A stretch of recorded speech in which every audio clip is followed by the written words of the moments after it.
News today, United States sends another aircraft carrier to North Korea's doorstep as tensions rise. The U.S. Navy is moving a second aircraft carrier to waters just off the Korean peninsula as North Korea continues advancing its missile program. The USS Ronald Reagan will join the USS Carl Vinson for joint drills offshore. The Ronald Reagan left its home port in Yokosuka, Japan for the Korean peninsula Tuesday, defense officials told CNN. The carrier will sail to the East Sea of Japan, a U.S. military source located in South Korea told the Asahi Shimbun, a Japanese newspaper.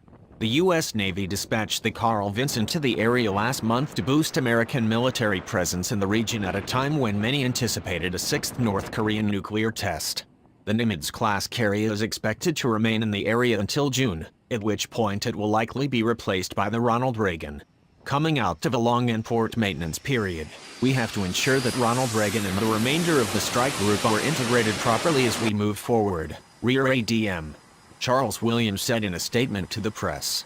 Once the Ronald Reagan reaches the intended destination, it will conduct readiness drills, focused primarily on its ability to safely launch and recover aircraft.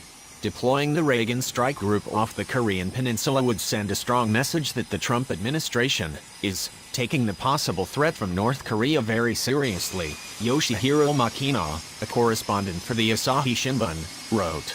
The move comes just days after North Korea launched its 10th missile of the year, a new Hwasong-12 medium long-range surface-to-surface ballistic missile.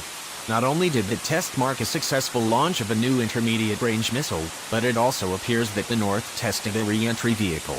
Observers suspect that North Korea's missile program is advancing faster than expected, with some suggesting that the North could have a working intercontinental ballistic missile in just 1 year, not 5. Thus, the news I could present to you, and if you have some suggestions and critics, please comments on which have been provided. Finally, I am Nathan and all of crews of Us Military News say have a wonderful day, see you next time and bye-bye.